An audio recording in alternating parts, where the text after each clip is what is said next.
SUV আচ্ছা SUV full form কি sports utility vehicle আমরা প্রথমে এসইউভি ফুল ফর্মটা লিখব তারপর এসইউভি জিনিসটা কি বুঝবো তারপর আপনাদের খাতায় এবং নোটে করে রাখতে হবে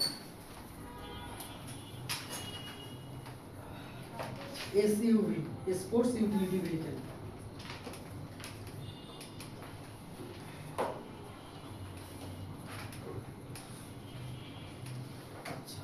এসইউভি কি ঠিক একটু আগে সিডেন আর স্টেশন ওয়াগন করলাম না যে তিনটা কম্পার্টমেন্ট আলাদা আলাদা এই গাড়িগুলোতেও কিন্তু ঠিক তিনটা কম্পার্টমেন্ট আলাদা এখন কথা তাহলে ওগুলোর থেকে কিভাবে আলাদা করবো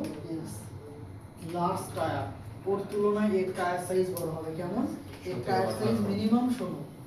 16 17 18 16 এবং 18 বেশি থাকে আর কি হায়ার সিটিং পজিশন গাড়ির ভিতরে ঢুকলে মনে করবেন যে আপনার জন্য মনে পুরো গাড়ি বানাইছে ওখানে চিপ হয়ে যাবে না একজন বসলে আর একটা সিট কিন্তু সামনে দিয়ে হাঁটিতে লেগে যায় কিন্তু এই গাড়িতে মূল ব্যাপারটাই হচ্ছে গ্রাউন্ড ক্লিয়ারেন্স অনেকটা বেশি থাকবে পাশাপাশি ফুট স্পেসটা and higher ground clearance then regular car অন্যান্য গাড়ির তুলনায় এর গ্রাউন্ড ক্লিয়ারেন্স বেশি এবং এসইউভি কি উদ্দেশ্যে বানানো হয়েছে জানেন অলওয়েজ লং ড্রাইভ ঢাকার মধ্যে চালানোর জন্য এগুলো গাড়ি না ঢাকার মধ্যে যদি চালান তাহলে তেল খরচ বেশি হবে এগুলো অলওয়েজ লং ড্রাইভের জন্য আপনি যত দূরে যাবেন অবশ্যই আপনার জন্য এসইউভি এখন কথা সাপোজ আপনি একটা এক্সজিওতে চড়ে বা একটা সিডেন কার যেটা আমরা সিডেন দিচ্ছি আমরা সিডেন বলি সিডেন কার এখান থেকে কক্সবাজারে গেছেন যে পরিমাণ কমফোর্ট পাবেন আবার কক্সবাজার থেকে যখন একটা এসইউভিতে আসবেন তার থেকে বেশি কমফোর্ট পাবেন কারণ এগুলো গাড়ি বানানো হয়েছে লং ড্রাইভের জন্য আর সিডেন কার খুব কম ডিস্টেন্স 40 থেকে 50 কিলোর মধ্যে আপনি আপ ডাউন করবেন এই রকম কম দূরত্বের জন্য আপনার জন্য সিডেন কার এখন ওটা নিয়ে যদি আপনি লং ট্যুরে যান তাহলে দেখবেন যে গাড়ি আর গাড়ি নেই গাড়ির কিস্তি শোধ করতে করতে গাড়ি ভ্যানিশ হয়ে গেছে আমাদের বাঙালিদের যেটা হয় গাড়ির লোনে নিয়েছেন গাড়ির কিস্তি শোধ করতে করতে গাড়ি শেষ তাও কিস্তি এখনো 3টা বাকি আছে কেন কারণ আমরা প্রপার ইউটিলাইজ করতে পারি না কি উদ্দেশ্যে গাড়ি কিনতেছি আর গাড়ি কাজ রাবার দিয়ে কি আর ঘোড়া গাড়ি হবে কিন্তু আমরা বাঙালিরা মনে করি যে ছাগল দিয়ে সব করা যাবে এই জন্য তো বাঙালিরা বেশি ধরা হয় তাহলে এখানে কি এসইউভি তাহলে টায়ার বড় হবে সিটের পজিশন গুলো বড় থাকবে গ্রাউন্ড ক্লিয়ারেন্স বেশি থাকবে পাশাপাশি ইঞ্জিন এরিয়া সেপারেট প্যাসেঞ্জার এবং গুড এরিয়া ইনক্লোজ টুগেদার এখন আসি এখানে যে ইনক্লোজ কথাটা বলছে এখানে আমরা প্রথমে আলোচনা করব এটা সব আলাদাই থাকে কারণ ইনক্লোজ হলে এটা কোন এসইউভির মধ্যে চলে যায় কারণ এসইউভি কিন্তু শুধু একটা না এসইউভির কিন্তু তিনটা ক্যাটাগরি আছে একটা হচ্ছে কম্প্যাক্ট একটা হচ্ছে মিড সাইজ আর একটা হচ্ছে ফুল আমরা বুঝবো এসইউভি বলতে অলওয়েজ ফুল সাইজটা যেটা একটু আগে উনি বলেছে বলে দুইটা এসইউভি রয়েছে একটা রোলস রয়েলস আর একটা হচ্ছে ল্যান্ড ক্রুজার না একটা হলো রেঞ্জ রোভার আর একটা হলো ল্যান্ড ক্রুজার আচ্ছা তাহলে আসি ইনক্লুজ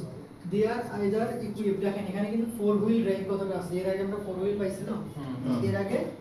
4 হুইল আমরা করছিলাম কিন্তু যে সিডেন হ্যাচব্যাক করলাম এখানে কি 4 হুইল কথাটা আছে না এগুলো হয় ফ্রন্ট অথবা রেয়ার কিন্তু এখান থেকে আমাদের 4 হুইল শুরু তাহলে ওরও তো তিনটা সেপারেট এরিয়া এরও তিনটা সেপারেট এরিয়া কিন্তু চিনবো কিভাবে টায়ার দেখে গ্রাউন্ড ক্লিয়ারেন্স দেখে ভিতরের ইন্টেরিয়র সিটের ক্যাপাসিটি দেখে পাশাপাশি এর কি বলে ড্রাইভ সিস্টেম 4 হুইল ড্রাইভ আচ্ছা making them suitable for both road এটা যে কোনো ধরনের রাস্তা অফ রোডেও খুব ভালো পাশাপাশি আপনি চাইলে পাহাড়ে হিল বিভিন্ন জায়গায় যেমন চাঁদের গাড়ি এগুলো আপনি মনে হতে পারেন ট্রাক যদি এখনো আসি কি নেই এখনো যে এটা এসইউভির মধ্যে কিনা ওটা জিপ গাড়ি কিন্তু ও জিপ ওটা জিপ এখন আসি জিপে তো এখনো যায়নি ওটার পরে আসবো তাহলে এসইউভি চিনছেন আলাদা করতে পারবেন তাহলে এই আলাদা করার প্রথম আপনি দেখুন টায়ার গ্রাউন্ড ক্লিয়ারেন্স পুরো গাড়ির এক্সটেরিয়রটা এবং পাশাপাশি ভিতরে গাড়ির সিটিং ক্যাপাসিটি এই সব কিছু সিডেন এবং স্টেশন ওয়াগন থেকে বেশি থাকবে এবং এগুলো গাড়ি বানানো হয়েছে লং ট্যুরে ইন্টেরিয়র যদি একটু কম্প্যাক্ট থাকে তাহলে এটা কম্প্যাক্ট এসইউভি কম্প্যাক্টের মধ্যে একটু মিডে থাকলে মিড বেশি আর বেশি লেগুন যেমন কম্প্যাক্ট যদি আমরা ধরি সিএইচআর সিএইচআর কম্প্যাক্ট হ্যাঁ ঠিক আছে হোন্ডা ভেজাল না ভেজাল ভেজাল ভেজাল ভেজাল হোন্ডা ভেজাল এই গাড়ি কিনছেন তো না ভেজালের কিন্তু নন হাইব্রিডটা অনেক ভালো নন হাইব্রিড করেন হাইব্রিডে Hybrid সাথে জীবন চলে না আচ্ছা একটু নোট ডাউন করে নিন এসইউভি ব্যাপারটা দেখুন যে তিনটা জিনিসই আলাদা আচ্ছা এটা শেষ করে আর আগাবো না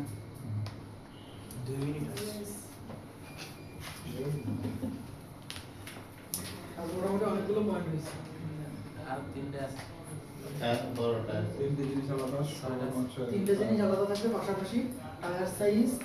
সিট ক্যাপাসিটি, গ্রাউন্ড ক্লিয়ারেন্স সব বড়। পাশাপাশি সব বড়, সব বড় সিজন থেকে। সব সিনিয়র।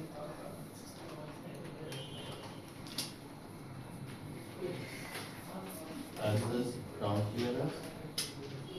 সিট পজিশন,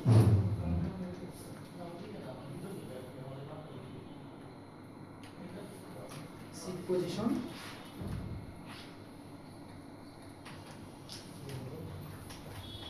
পাশাপাশি আমরা টায়ারের সাইজ দেখব। দেখেন রিম সাইজ 16 থেকে 22। একটা এসইউভি টায়ার খুলে নতুন করে লাগাইতে গেলে গাউন ছুটে যাবে। হ্যাঁ। ইঞ্জিন ক্যাপাসিটি দেখেন 2000 থেকে 3200 সিসি।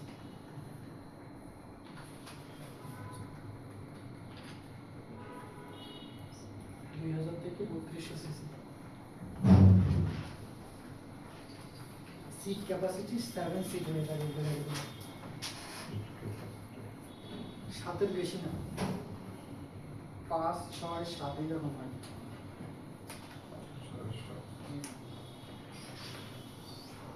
এবং এই ইনফরমেশনটা একটু লিখে নেবো, এই ধরনের গাড়িগুলো 4 হুইল ড্রাইভ সিস্টেম, এটা খুব ইম্পর্টেন্ট ইনফরমেশন। এগুলো কিন্তু বাসায় করবেন, এখানে নোট করেন না ডায়েরি আছে? শিওর?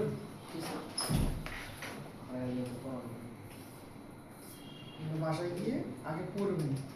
গুগলে ঘাটবেন, সার্চ জিমিনি আছে ঘাটবেন, ঘাটার পরে আরো যে ইনফরমেশন পাইলেন সেগুলো আকারে ডায়েরিতে নোট করবেন। কারণ আমি যে এসইউভি সম্পর্কে যেটা দিলাম দুনিয়াতে যে এতটুকুই কিন্তু এমন না, এর মধ্যে আরো অনেক ইনফরমেশন আছে। হয়তো আমি আপনাকে 100% দিচ্ছি, আপনি 70% মনে রাখতে পারছেন, বাকি 30% আপনি রিসার্চ করে করে নিজের মধ্যে নিয়ে। এই কোর্স তো শুধু জাস্ট একটা গাইডলাইন। আপনি হয়তো যদি বড় ভাই থাকতো তার কাছে শিখতেন, নিজের বাবা যদি কাজ করতো তার কাছে, এখন কেউ নাই, ওই হিসেবে আপনি কোর্সে আসছেন। কোর্স কিন্তু আপনাকে জাহাজ বানাইতে পারবে না, ঠিক আছে? কোর্স আপনাকে লাইন ধরাই দিতে পারবে, এখন ওই লাইন অনুযায়ী আপনি যে পরিমাণ কষ্ট করবেন সে পরিমাণ হাঁটার নিজের ঘাটতে হবে। এখন আপনি কি, আমি এতটুকু শিখালাম যে এসইউভি বলতে পৃথিবীতে কিছু একটা আছে, এখন আপনি রিসার্চ করার জায়গা পাবেন। হ্যাঁ এসইউভি, আমাকে এসইউভি সম্পর্কে আরো কিছু বলা। এখন আপনি যখন এসইউভি জানতেন না, মানে বইটা হচ্ছে কি আমাদের বাঙালি স্টুডেন্টদের শেখার আগ্রহ অনেক, কিন্তু কি শিখবো সেটা জানেন না।